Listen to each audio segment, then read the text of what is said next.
Okay, so it's 2 o'clock already here, so I'm thinking we should start, Nathan, because you probably want to go and have supper or rest, all things Durham.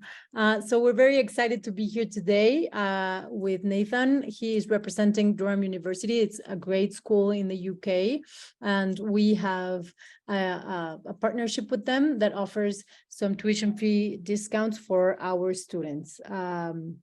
So please pay attention to whatever Nathan has got to say. If you have any questions, you can ask them in the end. This is going to be recorded and uploaded in our webpage. So if you know anyone that might be interested that couldn't log in today, they might be able to revisit this later in a couple of days, as I said. And you can start writing your questions on the chat, and we will answer them at the end of this session. So without further ado, I leave you, Durham. We're very grateful for your time. I leave you with Nathan, sorry, not Durham. We're very grateful for your time and for being here with us. We're very excited to learn everything about Durham and the application process, et cetera, et cetera. Thank you so much. Fantastic. Thank you so much, Sophia.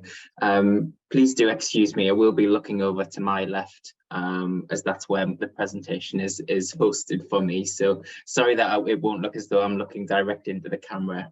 But as Sophia said, please do put any questions that you have into the chat or the Q&A, and I can answer those at the end of the presentation.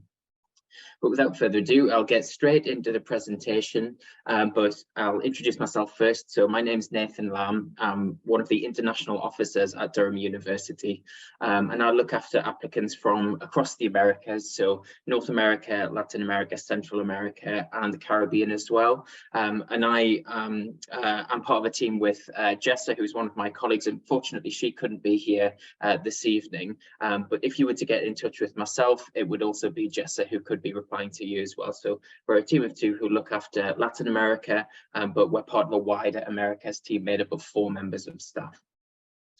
This is an introduction to Durham University. So I will go over a number of different areas. So if you do have any specific questions about any of the slides that I talk about throughout this presentation, and you would like to know a little bit more, please do put your questions into the chat. So Durham University was established in 1832, making us England's 3rd oldest university after Oxford and Cambridge, which I'm sure you've heard about as well. We're not as old as some of the other universities across Scotland, such as St Andrews, Glasgow and Edinburgh, but within England, we are the 3rd oldest. So we hold that bronze title in England at least. Much of the university site is part of UNESCO World Heritage Site. There's actually 2 UNESCO World Heritage Sites in Durham, one of which you can see on the screen at the moment, and that's Durham Cathedral.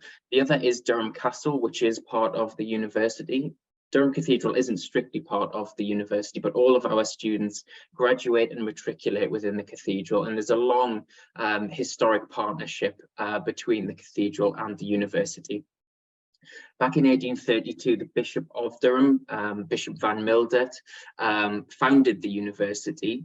He, at the time, lived in Durham Castle, and that was his bishop's palace and had been for hundreds of years for all of the bishops that preceded him. He gifted that to the university to help establish the first college within the city. He also gifted many texts as well to help establish the university library as well. So that's why there's such a strong connection between the university and the cathedral. One of our 17 colleges is also named after Bishop Van Mildert, and that's called Van Mildert College. And a few other of our colleges are named after bishops of Durham as well. In a similar way to Oxford and Cambridge, we are a collegiate university, so that means that you would be both a member of one of our 27 departments within the university, as well as one of our 17 colleges of residence. It's a similar structure to Oxford and Cambridge, but one of the fundamental differences is that you are not taught within your college. So you wouldn't go to lectures, seminars, workshops or tutorials within your college, whereas at Oxford and Cambridge you might do some of that. Primarily, it forms your social experience while you're at the university, your college membership, and then you will go to central academic departments for the academic side of your degree. By British university standards, we are a medium-sized university. We have just over 20,000 students at the moment. So you really don't tend to see the small liberal arts style colleges that you might see throughout the US, for example. You also don't tend to see really massive universities, again, that you might see within the US, for example. Over a third of our students are from an international background, so not home students as we call them. And we have students represented from over 120 different countries throughout our student body. So it really is an international student body, and we're a global university with an international outlook as well. At the start of this year, we were ranked the 26th most international university in the world. And that takes into account that 33% international student makeup, as well as our international body of staff as well, and the research that they release into the world as well, how internationally impactful it has been judged as. Something else worth mentioning is that we're also engaged in a 10-year strategy from 2017 to 2027 that is seeing over £700 million being invested into our university facilities and university buildings as well. So within the next 2 to 3 years, we expect that our brand new Faculty of Business building will be opening down by the riverbanks in the city centre. We've also opened 2 brand new college buildings within the last 2 years, those being South College and John Snow College, so really fantastic facilities within those colleges as well. We're also refurbishing our science faculty buildings, and we've also opened a brand new Department of Computer Science and Department of Mathematical Sciences within the last few years as well. So really fantastic facilities throughout the university as well. So you might not necessarily have recognized the outside of Durham Cathedral, but I can guarantee that you've seen the inside of it. So a number of the Harry Potter films had scenes filmed within the cathedral, and more recently than that, the Avengers Endgame has had a few scenes filmed there as well. The newest Indiana Jones film, which I think is coming out next month, was also filmed in the northeast of England. So if you get to see that next month, please do keep your eyes peeled for some scenes from the northeast as well. So we do occasionally play host to international Hollywood film sets as well. So in terms of our location and where we sit within the British Isles, we are the purple pin on the map here, just to the right-hand side of the screen. The white pin there is Edinburgh, and the white pin at the bottom is London. So we're about 90 minutes south of Edinburgh on the East Coast train main line, and we're about 2.5 to 3 hours north of London, again on the East Coast train main line. So we have very good public transport connections. There's an international airport in Newcastle, which is around 20 to 30 minutes away by car from Durham. If you were to take the train to Newcastle from Durham, it takes 12 to 15 minutes. It really is very close. So we have really good international connections, but we also have fantastic domestic connections to the rest of the UK as well. So it's a really good hub to explore both England and internationally as well. The northeast of England itself is a beautiful part of the country. It's a really green area of the country. So in most directions that you would walk from the centre of Durham, you would find yourself in countryside, green woodland very, very quickly. So it really is a beautiful city to live in. Many of the beaches are in the northeast of England are stunning as well. So this is my favourite beach in England. This is Bamburgh Beach. So you can probably see why it's my favourite. It's got a castle on it, and there's multiple castles throughout the northeast of England. There's over 70 castles because of the history between England and Scotland over the years. It's quite a fortified area of the country. So in terms of our rankings and where we sit internationally and within the UK, we're ranked 92nd in the world, so a world top 100 university, and have consistently been for many, many years. We're ranked 5th within the UK, so very much a UK top 10 university. And in 2022, we had 19 subjects ranked within the world top 100 as well. To give a bit of context to this photograph here, this is Sadler Street. So if you're looking for that quintessentially British university experience and living in a quintessentially British university town as well, this is what Durham looks like. So you really will get that by living in Durham. There's lots of independent bookshops, cafes and restaurants. So it's a really nice place to live. So some of the specific rankings that we have internationally, we are ranked 7th in the world for theology and religion, 8th in the world for archaeology, and then some of the domestic rankings are ranked 1st in the UK for music and criminology, 3rd in the UK for theology, religion and archaeology, and then 4th for classics, earth sciences, English and physics. But it's worth mentioning that over 90% of all of our subjects are ranked within the UK top 10. So I'm often asked, what is your area of speciality or specialism across your academic programs? And I really do struggle to answer that question, because it would do disservice to our other programs if I picked one or two, because we really are strong across the board. So we have 4 faculties spread across the university, and each of our departments sit within one of the 4 faculties that I have listed here. So these are our general subject areas, and they sit within either the business school, the Faculty of Arts and Humanities, the Faculty of Science, and the Faculty of Social Sciences and Health. And at the postgraduate level, we have over 100 programs to select from. And generally within the university, we have over 300 programs that include undergraduate and postgraduate programs. So jumping back to the collegiate experience, as I mentioned, Durham is a collegiate university in a similar way to Oxford and Cambridge, but at Durham, it primarily and foremost forms your social experience while you're at the university. As a postgraduate student, this year we guarantee college accommodation for new international postgraduate students. Hopefully we will be able to offer that going forward, but that's on an annual basis that we will announce that. We're a collegiate university, so you do get to put forward up to 3 preferences as part of your college application, and then the university will offer you a college allocation based on those preferences, and it's up to you to decide whether you would like to live in your college allocation or whether you would just like to have membership of that college. So the difference between living in your college and having membership of that college is literally just whether you live within the college or whether you are just a member, but you get all the benefits of the social experience of the college, even if you don't decide to live in the college itself. So as I mentioned a bit earlier, Durham Castle is the first college as part of the university, and that is the college that is on the screen now. So if you want to live in a 1,000-year-old castle, then you do have that opportunity at Durham.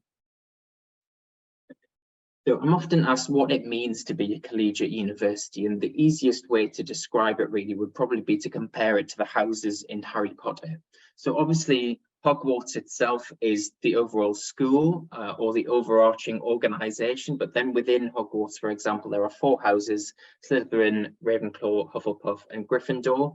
And to compare that to Durham, Durham University is the overarching educational institution, for example, and then we have 17 colleges within the university that are like each of the 4 houses. They all have their own personality, different traditions, and it really is down to what you would like to get out of your university and college experience as to which one you would like to go to most. But that's probably the easiest way to compare it. So within each of the colleges, there's different traditions. They each have their own common rooms as well. So there's 3 common rooms within each of the colleges. There's a junior common room that is made up of all of the undergraduate students completing their bachelor's degree. There's also a middle common room for the students that are completing their master's degrees and PhDs.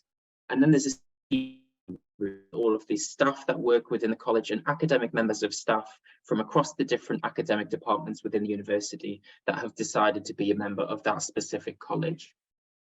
And one key tradition that takes place in all of the colleges is formal dinners. So depending on the college that you become a member of determines how formal those formal dinners might be. So the older colleges tend to be quite formal in terms of how they put on their formal dinners, for example. So this is a photograph of a formal dinner taking place within University College.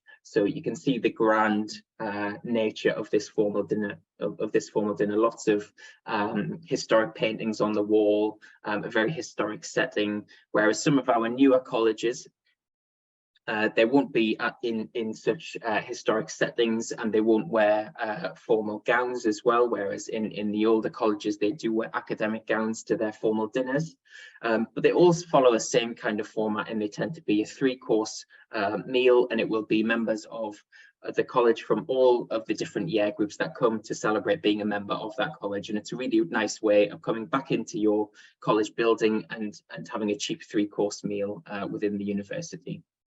Each of the colleges also offer a range of clubs and societies that you can become a member of that are only open to members of that college. So there tends to be between 40 to 50 clubs and societies within each of the colleges. They include specific niche societies, and specific sports clubs as well.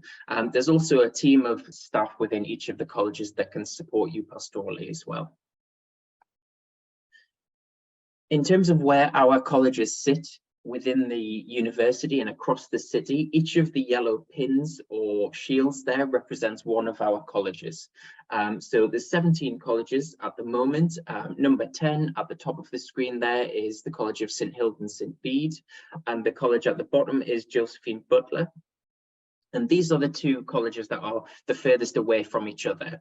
But just to give you a sense of the size of the university and the nature of the city, it would probably take around 25 to 30 minutes to walk from Josephine Butler College up to College of St Hilda and St Bede. So although Durham is a very hilly city, it's a very easy city to walk around as well. But there's lots of different factors that you could base your college preferences on. So you could look at the year it was founded. So if you wanted to live in an older, very traditional historic building, for example, look at the year that the college was founded. And then you could cut out almost half of the colleges if you wanted to live in one of those older colleges. You could also look at whether the college is self-catered or fully catered. So most of our colleges will offer meal packages, and that includes 3 meals a day, 7 days a week during term time. If you didn't want to have your meals included, that would be cheaper in terms of college accommodation, but then you would have the opportunity to cook for yourself as well. You could look at whether the college included gown formal dinners or not, if you wanted more of that traditional British university experience that you get in the older universities within England and Scotland and Wales, for example. Then you could look at whether there's gown formal dinners taking place.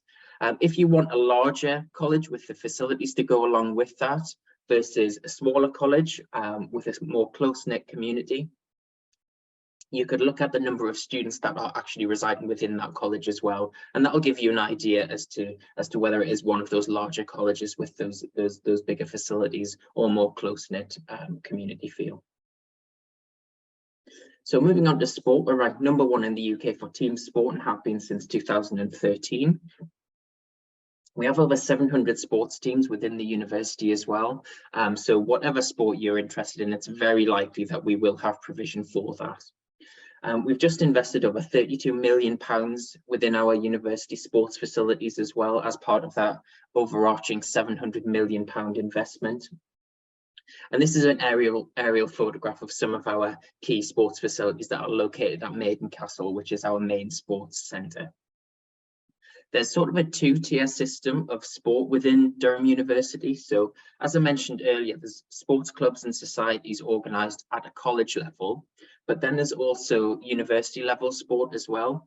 And the way that you can decide which level that you would prefer to engage in would probably be as to how much time you would want to dedicate to it. So if you know that you don't want to spend a great deal of time engaging in sport, but you would like to engage in it in some way, then college level sport would probably be a good way to do that.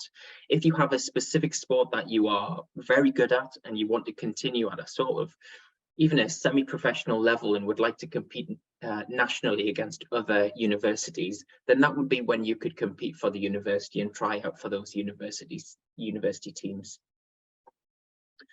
This year we are the Sports University of the Year for 2023, so I wanted to mention that while we can.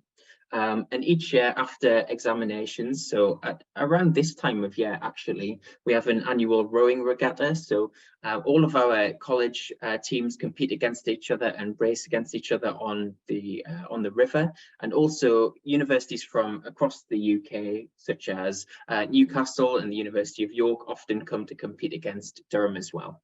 So it's a really nice way to round off the end of the year after examinations when weather's generally a bit nicer. And it's a really nice way to celebrate being part of the university community as well. At this time of year, each of our colleges also have a midsummer ball. So that's a really nice celebration. They tend to last throughout the night. Each of the colleges will also have a college day that is named after the college itself. And those are like mini festivals like Glastonbury. Where there'll be performers, there'll be singers throughout the day, there'll be food trucks. So it's a really nice way to sit out within the college grounds and enjoy the atmosphere within your college. And then theatre and music, we have 27 theatre companies within the university, and they put on over 90 student theatre productions each year. We don't have an academic theatre programme or performance programme, so all of these productions are made up of students doing philosophy, English literature, history, for example, and they really do perform to a very, very high level. Each year we've had successes within national drama festivals. We send students to the Edinburgh Fringe Festival each year as well. And we're also ranked #1 in the UK for music. That is our academic music programme. But even if you're not doing a music programme, you can engage in music at multiple different levels. For example, we have over 84 music societies, and they perform over 80 concerts a year as well, many of which take place within the cathedral, which has fantastic acoustics. And then back to clubs and societies. As I mentioned, each of the colleges has their own clubs and societies. There tends to be between 40 and 50 within each of the colleges. But then at a university level, we have over 200 clubs and societies, and they're open to every member of the university, regardless of your college allocation and membership. And we have an 85% participation rate across our student body. So that's actually 30% higher than the national average. So the average in the UK for university participation in extracurricular activities is around 55%. So we are very, very much topping out at that. The societies themselves can be focused in a number of different areas. They can be academic in focus, so they might be an extracurricular geography society, for example, or there may be a history of art society, but many of them are just focused around shared interests. For example, there's a bubble tea society, an instant noodle society, there's a free fall society as well. So whatever your niche interests might be, it's very likely that there will be a club or society that is focused on that. And if it doesn't already exist, that's your opportunity to set it up yourself, find like-minded students, create an executive committee and invite other students along to that as well. Volunteering and outreach is also something that we are very proud of at Durham and something that we encourage all of our students to engage in. We have a dedicated university student volunteering and outreach programme. It's completely student-led, so there's a president, there's a treasurer, there's a social committee as well, but they organise each of the 50 student-led community projects that we encourage our students to get involved in each year. And they will follow one of 3 project streams. So it will either be an educational program, a social inclusion program, or environmental program. So whichever area you might be interested in, there will be one within one of those 3 streams that you can get involved in if you want to. Each year, there's over 40,000 hours of student time that is volunteered within the local community as well. And in 2020, the university received the Queen's Award for Voluntary Service, which is the highest award given to community volunteering throughout the UK. So again, something that we're very proud of. Helena is one of our current students at the university, and she says in terms of extracurricular activities, whatever your interests, you will find it. So in terms of support within the university, we have lots of different layers of support at Durham and lots of different routes that you can seek support. So when you arrive at the university, We encourage all of our international students to arrive 4 to 5 days before the home students arrive, and that allows you to settle into your college while it's still pretty quiet, meet other international students, meet the support team within your college as well, and get to speak to them throughout that week. It'll also allow you to set up things like a UK bank account, buy a SIM card, register with the doctor's office, or a GP we call it in the UK, and other things like that, life administration. So there's also a support, as I mentioned, there's a support team within your college. You'll receive a mentor as well. And for undergraduate students, they receive a parent. And then at the university level, we have a counselling service. You'll receive an academic tutor within your department. We have a chaplaincy service and a disability support service if that's something that you need to. And in terms of the undergraduate level, all of those support networks contribute to our 98% continuation rate. So at the undergraduate level, 98% of our students continue from their first year into their second academic year, which is very, very high internationally. So careers, we have a dedicated careers service open to all students that is available to you from the day that you arrive to beyond graduation. It's a service that you can call upon even after you've graduated. And they can help you with things like exploring your next steps. So if you're not sure which career or even further education that you would want to go on to, the career service can help you with that. They can also help you with writing or refining your resume or CV. They can help you with mock interviews, with applications to graduate schemes, for example. So they really are fantastic at helping you with whatever you want to go on to post-graduation. In terms of employer reputation, we're ranked 54th globally. So international employers really do understand and they really do understand the value of a Durham degree. We're also ranked 10th in the UK for graduate prospects, and we have a dedicated Durham International Student Employability Programme. So if you don't want to remain in the UK after you graduate and you know you want to go overseas from the UK, the career service can help you with that as well. It's not completely UK focused and UK centric. Then in terms of application, for postgraduate applications, you can apply directly to Durham. We have an online Durham postgraduate portal, so you can create your profile, submit all of your evidence, including a copy of your undergraduate degree, English language evidence, as well as a transcript for that, references if we require that. And then in terms of academic entry requirements from Mexico, we require a licenciatura obtained after 4 years of study at a recognized university with a promedio of 8 or better. And then in terms of English language requirements, we do require this as well, but it really does depend on the specific program that you're applying to. But we have all of the specific English language requirements outlined on our website. And then that is it, I think. So I actually think I have a slide that might be hidden at the moment, so I'm just going to unhide that one, and hopefully I'll be able to go back to it on here. So it might be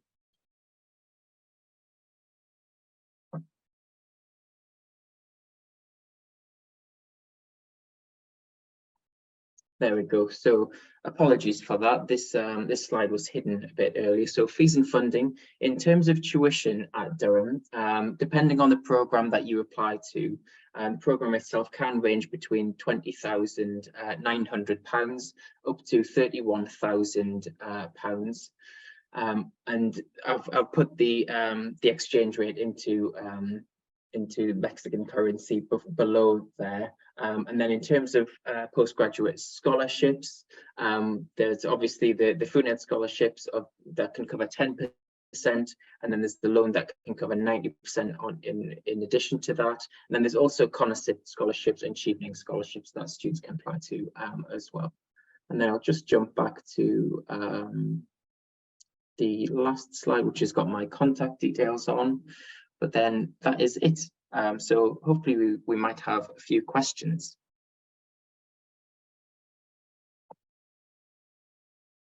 Thank you so much, Nathan. That looks, it made me want to book a plane ticket and go visit the university myself. It's beautiful. Please do that. Thank you, Sophia. It looks beautiful, and also very interesting. Thank you so much for sharing. Muchas gracias. Now it's the time for questions. Es el tiempo de preguntas. If anybody who has any questions, you can open your mics or write them in the chat, whatever you want. Pueden abrir sus micrófonos o ponerlo en el chat, como quieran. If you want to do them in Spanish, I can translate, no problem. I wanna say. Hola. Hola, ¿cómo estás, Hola. Luis? Bien, bien. Okay. Hello, Nathan. I have a question. What about the data science program, about the master data science and computer science? I am interested about this kind of master degrees. Can you tell me about? So did you say that you're interested in the computer science degree, Luis?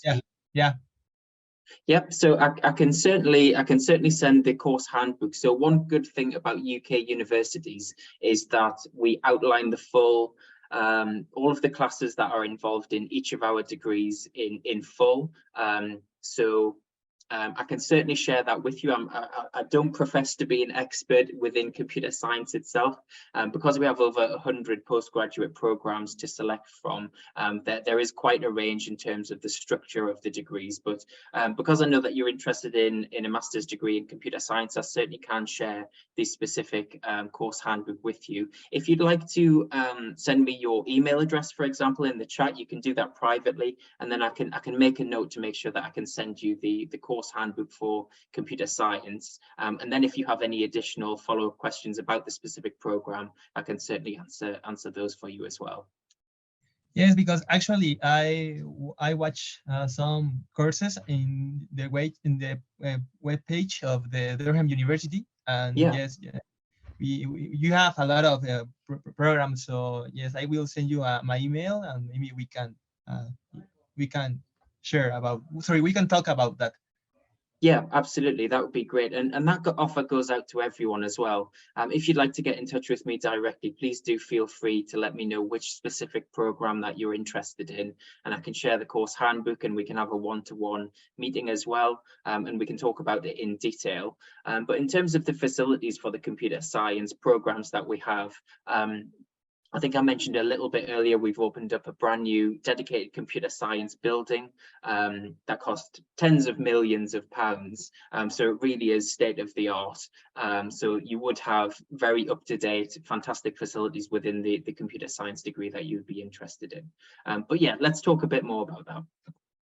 Okay, yes, thank you. Thank you.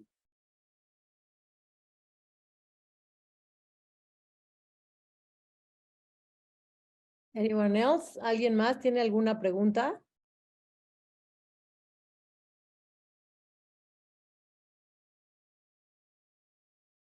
I just want to mention that I don't know if everyone's aware here that you have the postgraduate visa now, so you can stay for 2 more years in the UK after you finish your studies. So that's also great. It's a great opportunity to learn some more and to work there, and just get more experience while you're there.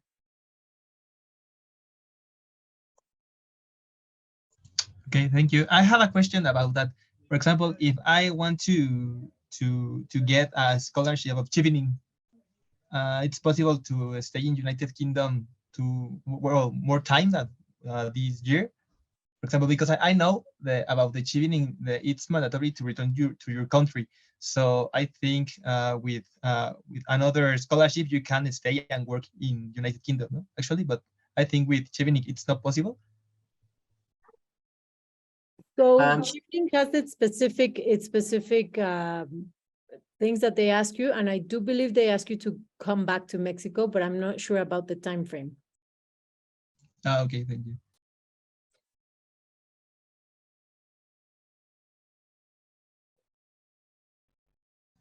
Ya pusieron más preguntas en el.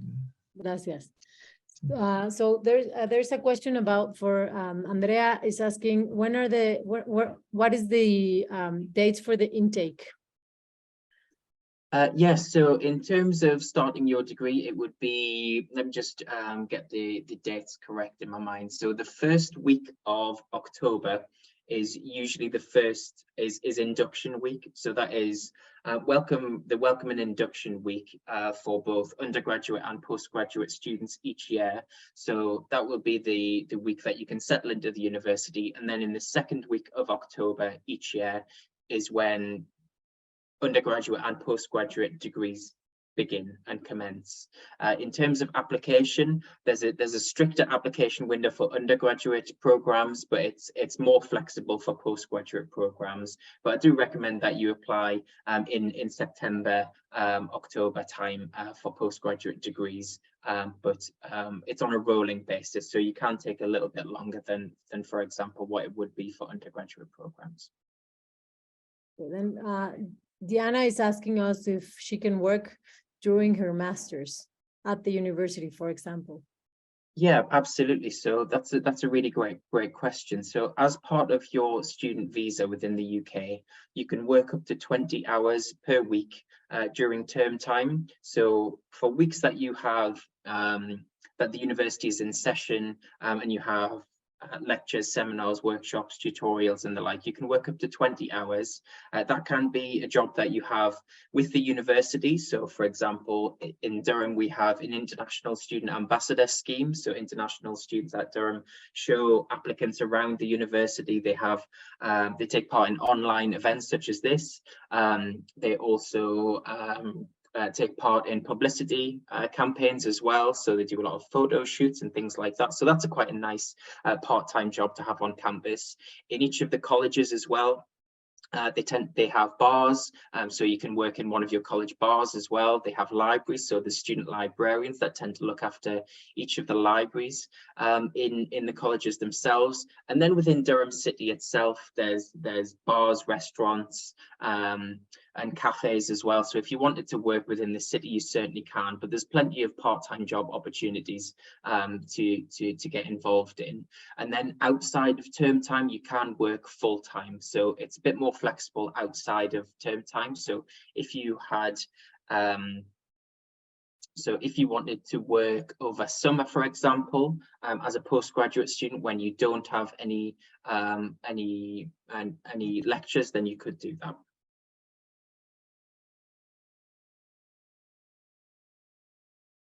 Oh, sorry, Sophia, you're on mute. Sorry. Marco's asking if they can still apply for the 2023 intake. Yes. So most of our programs are still open at the moment. Our business programs, some of our specific business programs are closed now. They are amongst our most popular programs at the university. So it's unlikely that you would get an offer for business programs now, unfortunately. But for most of our subjects, then they are still open. Yeah. Super.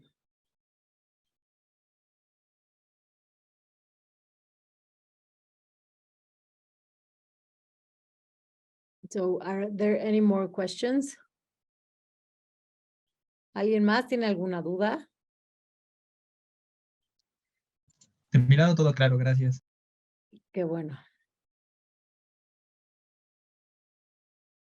So either way, everyone has Nathan's email, and I'm pretty sure that they would be more than, the Durham team would be more than happy to answer any more questions, any follow-ups that you might have. You also have Funet's contact, so please don't hesitate to ask if you have any questions.